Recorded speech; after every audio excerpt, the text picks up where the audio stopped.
They say she heard voices from heaven. But when the stake was lit beneath her feet and the smoke began to rise over the market square of Rouen, there were no angels, no shining armor, just a 19-year-old girl chained to a wooden post, staring at a crowd that had already decided what she was. To the English, she was a witch. To the French, she had been a savior. To history, she would become a legend. This is the story of Joan of Arc, the teenage peasant girl who walked into a war that had already raged for nearly 100 years, and, for a brief, impossible moment, turned it on its head. To understand why Joan mattered, we have to start long before she was born. Europe, early 1400s. The land that we now call France is not a united country. It is a patchwork of duchies, counties, and kingdoms, a mosaic of banners and rival claims. Towering over all of this chaos is a conflict so long, so bitter, that it will later be known simply as the 100 Years' War. On one side, the Kingdom of England, ruled by the Plantagenet dynasty. On the other, the Kingdom of France, ruled by the Valois dynasty. The short version? Both dynasties claim the right to the French crown. The long version has already cost generations of men their lives. By the early 1400s, things look very bad for France.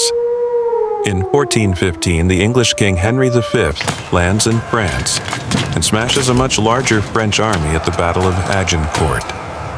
Mud, longbows, and poor French leadership combine into a catastrophe. The French nobility, once proud, glittering, and almost untouchable, die in droves in the mud. Henry V presses his advantage.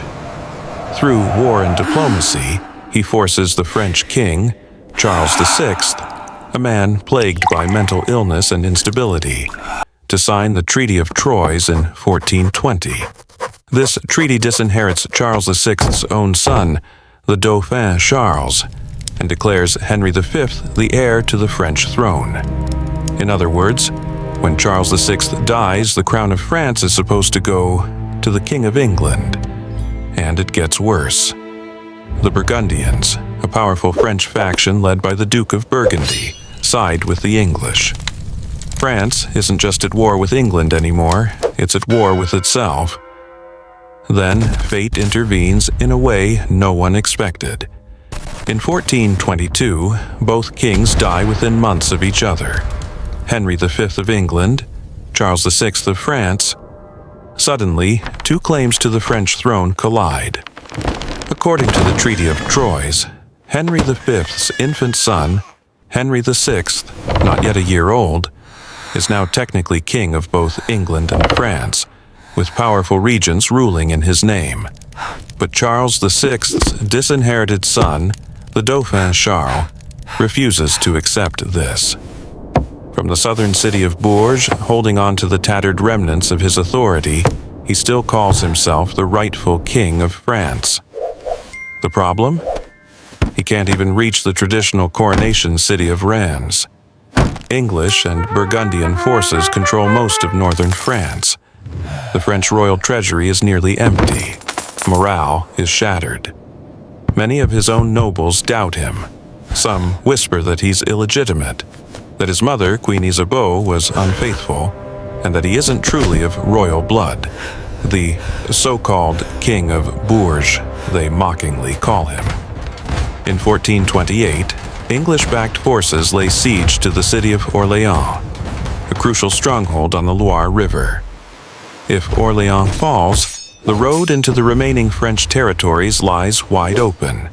If that happens, the Dauphin Charles might lose everything. This is where history, already battered and bleeding, collides with something no one saw coming. A teenage girl from a tiny village. Her name, in French, is Jeanne. We know her now as Joan of Arc. She is born around 1412 in the village of Domrémy, near the border of Burgundy and the Holy Roman Empire. It's a small place, not particularly rich, not particularly important. Her father is a peasant landholder, not a noble, not a warrior, just a man trying to survive in a France torn apart by war and raids. From an early age, Joan grows up in the shadow of conflict. Armies move, bands of soldiers raid. The borderlands are dangerous. She learns the practical skills of peasant life, tending animals, spinning wool, working the fields. She never learns to read or write. By all measures, she should have lived and died anonymous. But around the age of 13, she says something happens. Later, under oath, at her trial, she will describe it. She is in her father's garden at midday when she sees a light. She hears a voice. At first, she is afraid. She believes it is the voice of God speaking through saints, Saint Michael, Saint Catherine, Saint Margaret.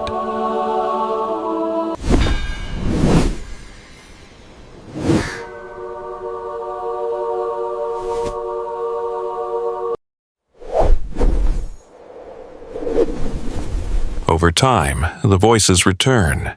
They grow more insistent. They give her a mission so audacious it borders on insanity. She is to go to the Dauphin Charles. She is to help him drive the English out of France. She is to see him crowned king at Reims. Imagine you're a 15-year-old peasant girl in a world where women do not command armies, do not sit in councils of war, do not stride into royal palaces.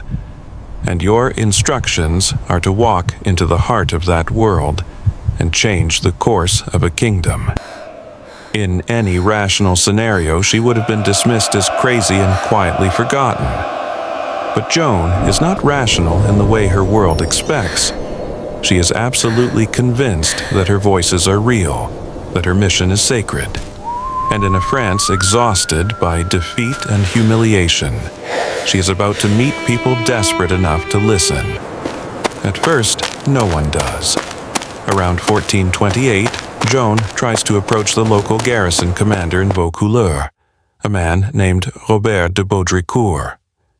She tells him she needs to go to the Dauphin, that God has commanded her to lift the siege of Orléans. Baudricourt, understandably, thinks this is ridiculous. He sends her home. But Joan is persistent. She returns again and again, repeating her message, gaining small circles of local support. Villagers impressed by her conviction, her piety, her unusual intensity. As the months pass, the military situation worsens. In October 1428, the English move on Orléans. The siege begins, news travels, the tension rises. And then, in early 1429, something happens that Joan's supporters later point to as proof of her divine mission. She reportedly tells Baudricourt that a great French defeat has occurred near Orléans. A relief force has been crushed. Not long after, news arrives confirming that a French attempt to break the siege at Rouvray, the so-called Battle of the Herrings, has indeed failed. Baudricourt, shaken by this coincidence, or prophecy, depending on your belief, reconsiders. He decides, at last, to take a chance on the strange girl from Domrémy. He gives her a small escort of men, about half a dozen, and allows her to travel to the Dauphin's court at Chinon. There's something else. Before she sets out, Joan cuts her hair short and dresses in men's clothing. This is profoundly shocking by the standards of her time. Not fashion, but identity. Clothing is deeply tied to social order and gender norms, reinforced by both law and church. But Joan insists. She is going into a world of rough soldiers, long journeys, and potential assault. She claims her voices commanded it. She will wear armor, she will ride a horse. She will live among men and lead them. She is not just walking into history, she is already breaking its rules. The journey to Chinon is dangerous. In February 1429, Joan and her small escort ride through snow and hostile territory, avoiding Burgundian and English patrols. They move mostly at night. After around 11 days, they finally reach the castle of Chinon, where the Dauphin Charles holds his fragile court. He has heard the rumors. A peasant girl claiming divine guidance. A girl who says she can save Orléans. He agrees to see her, but he is cautious. Before their meeting, he has himself dressed in plain clothes and hides among his courtiers, while another man is placed on the throne in rich garments as a decoy. The test is simple. If she's a fraud, she'll bow to the wrong man. Joan enters the hall. According to multiple accounts, she walks past the richly dressed decoy and kneels directly before the real Charles, despite his humble outfit. How exactly this happened is debated. Some say she had seen him in visions. Others suggest she might have recognized him from descriptions or noticed who the courtiers subtly deferred to. But for those present, in a dimly lit hall full of nervous, superstitious nobles, it feels like a small miracle. Then, something even more important occurs, something we know less about in detail. Joan and Charles speak in private. No one else hears what passes between them. Later, both will hint that she told him things no one else knew, perhaps about doubts he had, secret prayers, fears of illegitimacy. Whatever she said, it has an effect.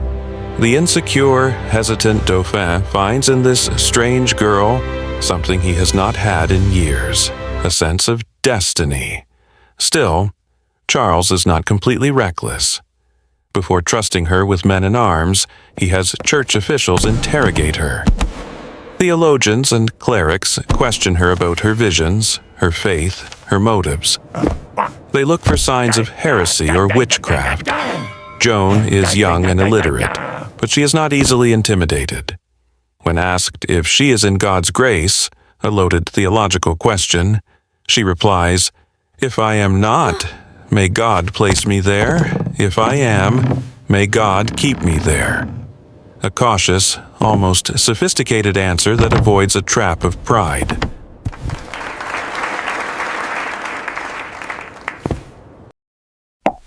Weeks pass.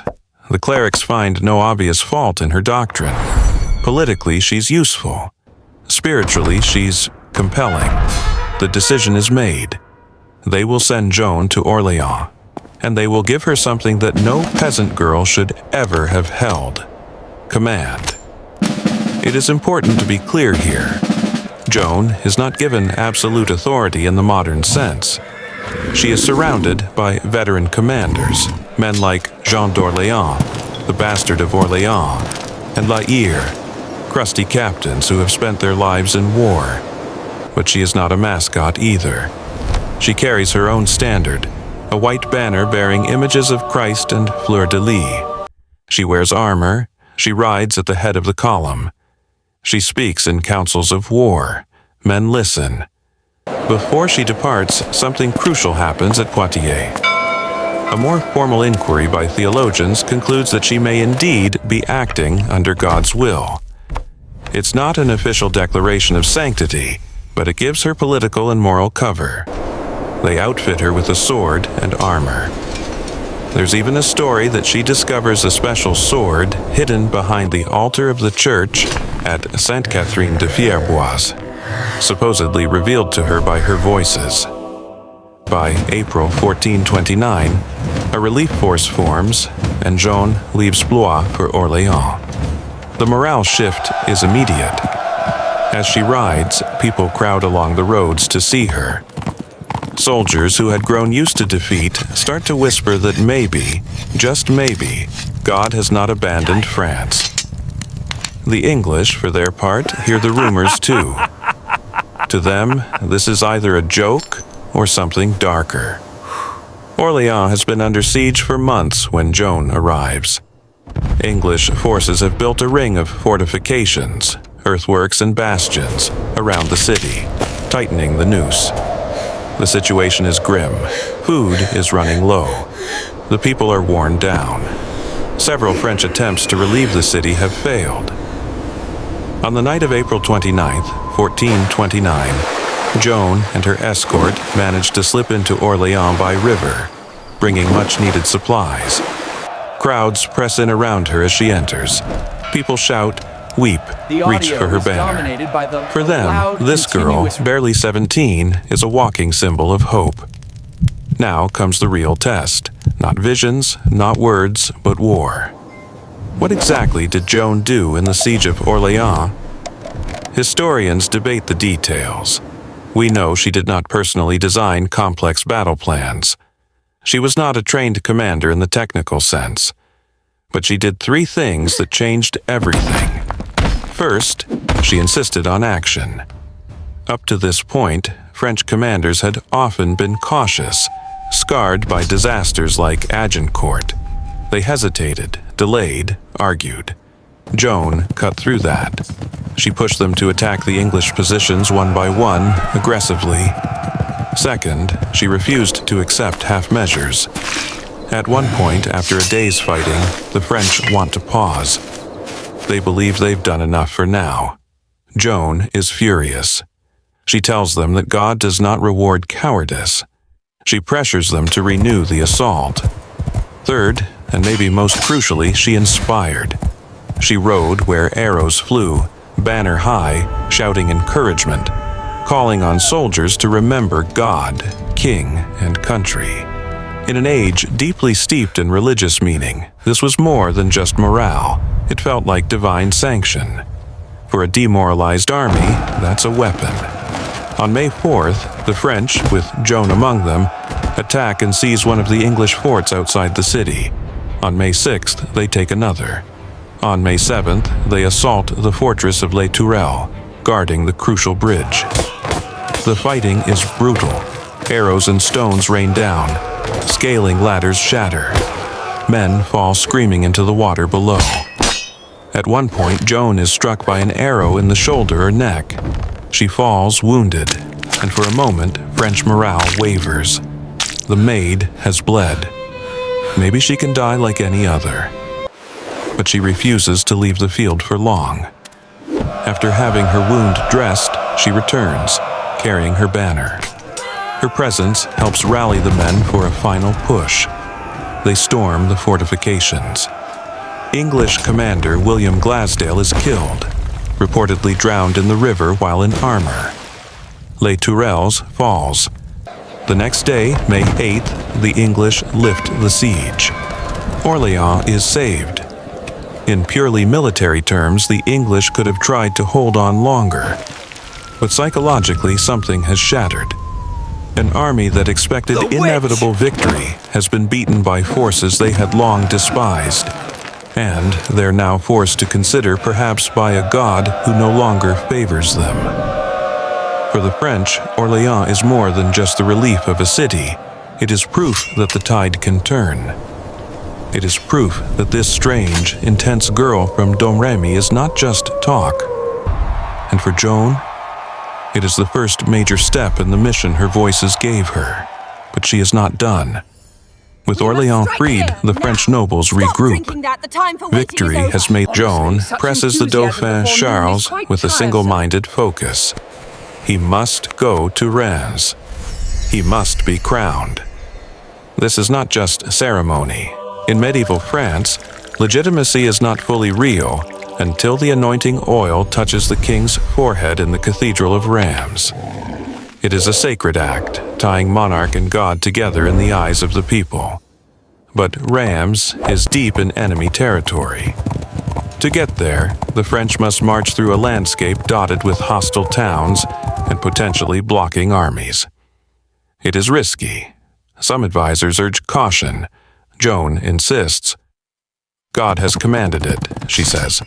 The Dauphin must become, truly and unambiguously, King Charles VII.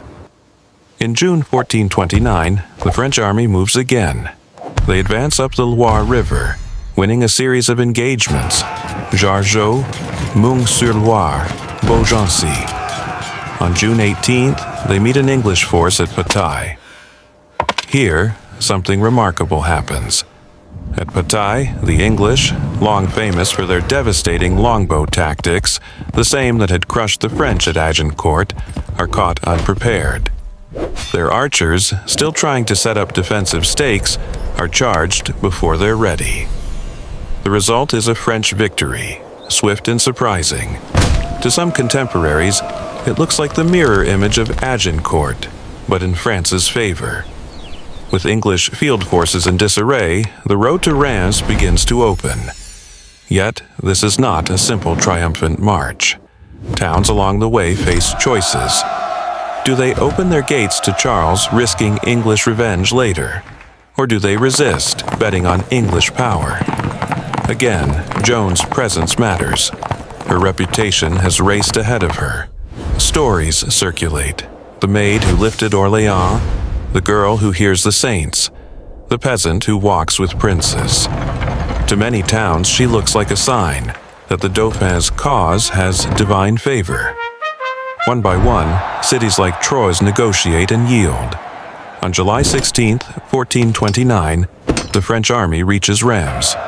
The next day, July 17th, in the great cathedral, under soaring Gothic arches and colored light, Charles is crowned King Charles VII of France.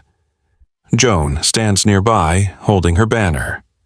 Later, she explains why. It had borne the burden. It was right that it shared in the honor.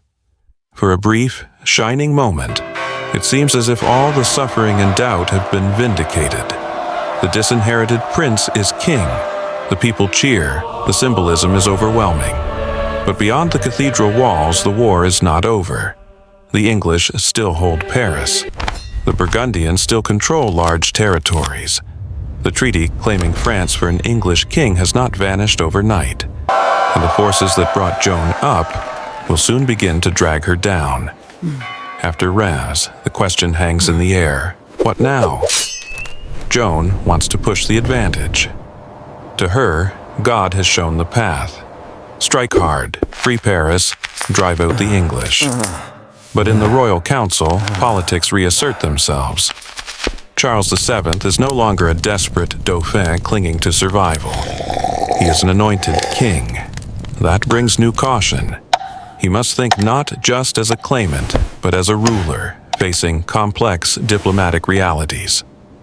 The Duke of Burgundy, a powerful rival, is still out there. Some in Charles's circle urge negotiation, not confrontation. A truce with Burgundy might be more valuable, they argue, than further risky offensives. Still, momentum carries Joan forward again.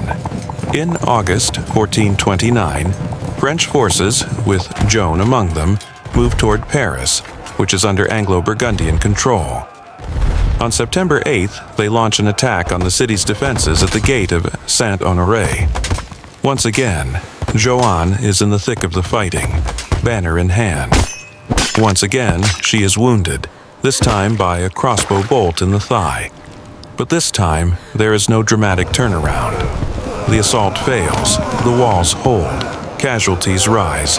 Charles VII, under pressure from his more cautious advisors, orders a withdrawal. The attack is not renewed. For Joan, this is a bitter moment. Her pattern, vision, action, victory is broken. The reality of politics and limited resources intrudes on the simplicity of divine mission. Over the following months, Joan's influence begins, subtly, to wane. She is still valued. She still rides, commands, and fights. But the court grows more ambivalent. Some nobles resent the influence of a low-born girl in armor, alleged to speak for God. Others fear that continued reliance on her might provoke accusations of fanaticism or heresy. Her very uniqueness, the thing that raised her up, makes her fragile. And then, in the spring of 1430, in a seemingly small engagement far from the grand cathedrals and coronation banners, everything unravels. On May 23rd, she leads a sortie, a sudden attack, against Burgundian positions. At first, the fight goes reasonably well, but as reinforcements arrive for the enemy, the tide turns. The French decide to withdraw back toward the safety of Compiègne's walls. In the chaos, with soldiers and civilians alike rushing for the gates, something catastrophic happens. Either through miscommunication, fear, or simple brutal necessity, The city gate is closed while people are still outside. Joan is among those trapped. Surrounded, she is pulled from her horse by a Burgundian soldier and taken prisoner.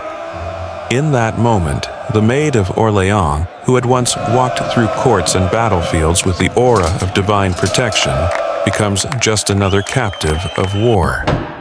And unlike many others, she is a captive with enormous political value. The Burgundians know what they have. This is not just any French commander. This is the woman the French king has claimed as his instrument of divine favor, the woman the English blame for their humiliating losses. They are not going to simply let her go.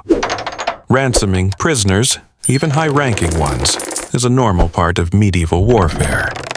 Nobles capture nobles, exchange them or extract payment and move on. It's brutal, but it's a system. But Joan is not a noble. She has no great family to pay vast sums. And more importantly, the English want her. To them, Joan is more than an enemy commander. She is propaganda, living proof in French eyes that God favors their cause.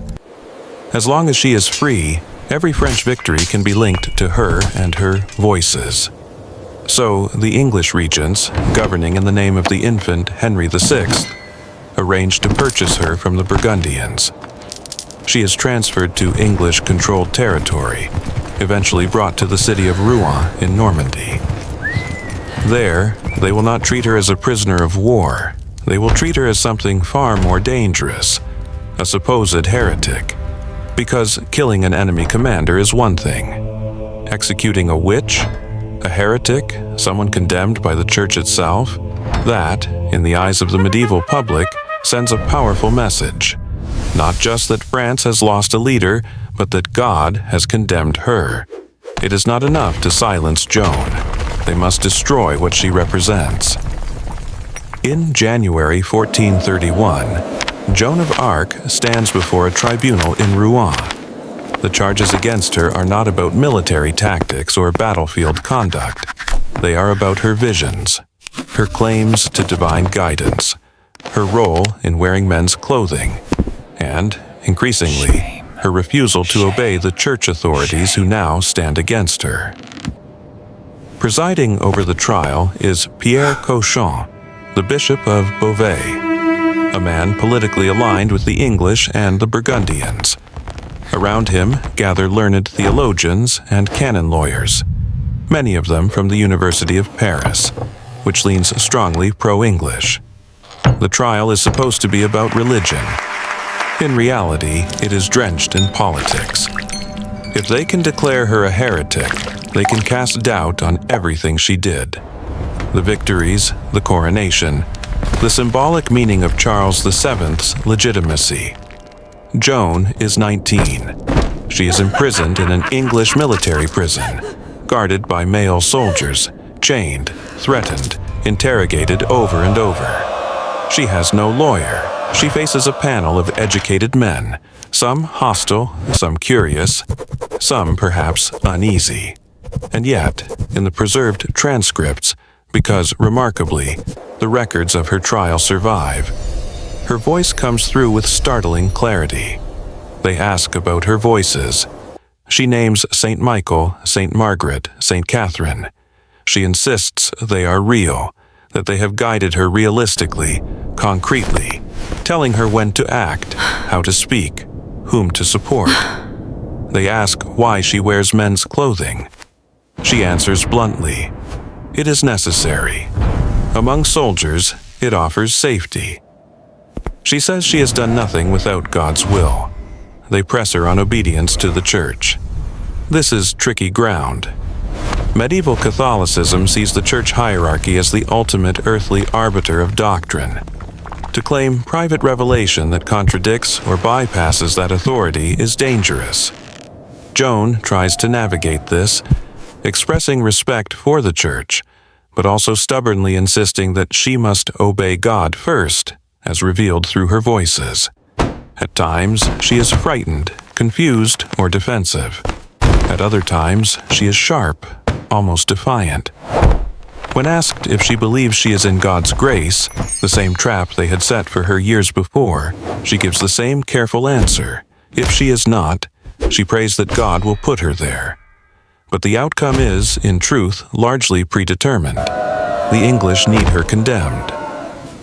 By May 1431, the tribunal has built a case framing her as a heretic and a schismatic, particularly for claiming that her voices are more authoritative than the church, and for continuing to wear men's clothing despite clerical orders to the contrary.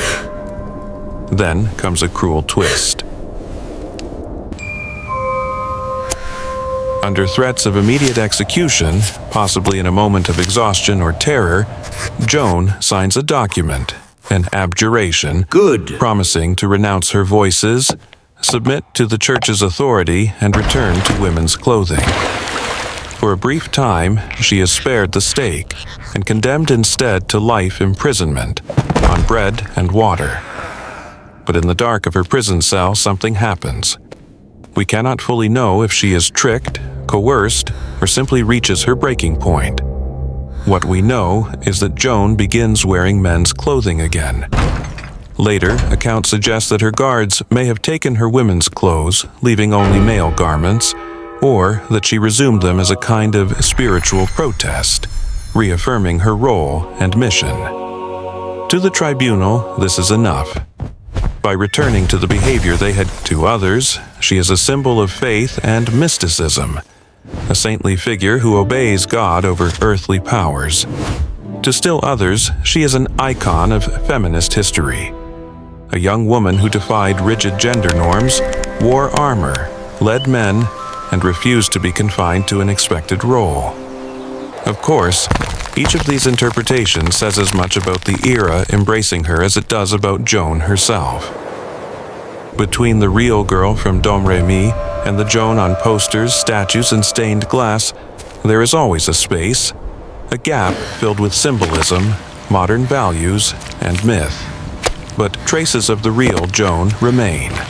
A teenager, uneducated but uncanny in conviction. A visionary in an age that feared visions almost as much as it revered them. A soldier without formal training who nonetheless stood on the walls, in the mud, amidst the arrows and refused to back down. Her path from life to sainthood is long. It is not until 1920, nearly 5 centuries after her death, that the Catholic Church officially canonizes her as Saint Joan of Arc. By then, she has passed through many layers of memory: medieval, early modern, revolutionary, nationalist, and finally global. Each age finds something different in her. But the core story remains strangely simple. Why does Joan of Arc matter? On one level, she is a turning point in a specific war, at a specific moment. The lifting of Orléans and the coronation at Reims are pivotal episodes in the late Hundred Years' War. Without her, French morale might have continued to sag. Without that early spark of improbable victory and sacred symbolism, Charles VII's path to a fully recognized crown might have been longer, messier, perhaps even blocked. Historians still debate, if Joan had never appeared, would France have eventually recovered anyway? Possibly. Some argue that broader trends, English overextension, shifting alliances, internal French reforms, were already moving in that direction. But there is a difference between the eventual arc of history and the way people at the time experienced it. To those living through the 1420s, Joan's arrival felt like a shock to the system, a disruption of inevitability.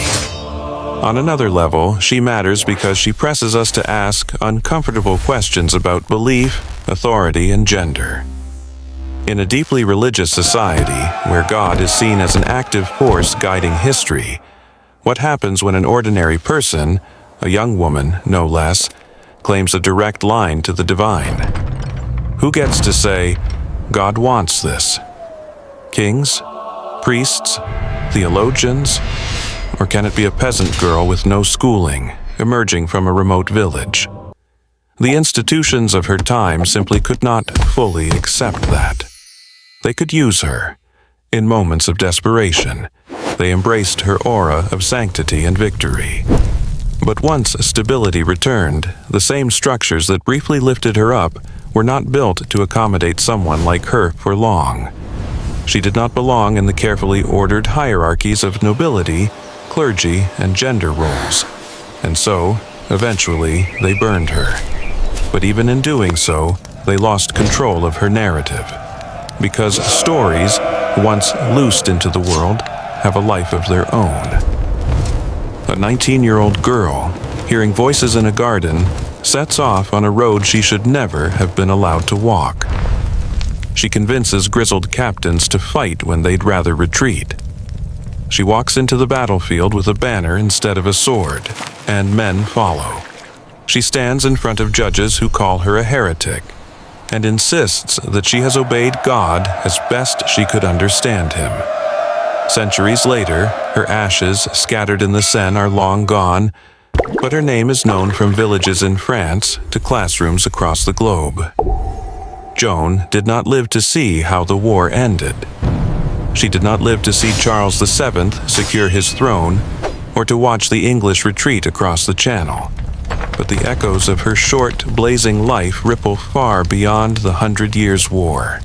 She forces us still to ask, how much can one person, out of place and utterly improbable, really change the course of history? And what does it mean when belief, true, sincere, all-consuming belief, collides with power? For Joan of Arc, the answer was a crown on another man's head and a pyre beneath her own feet. Yet the fire meant to erase her did something else instead. It carved her into memory. And the girl who should have been forgotten in a village field became a saint, a symbol, and a story that Europe and the world has never quite stopped telling. If you enjoyed this journey into the life of Joan of Arc and want more stories where ordinary people crash headlong into extraordinary moments, consider subscribing for more forgotten and misunderstood chapters of history.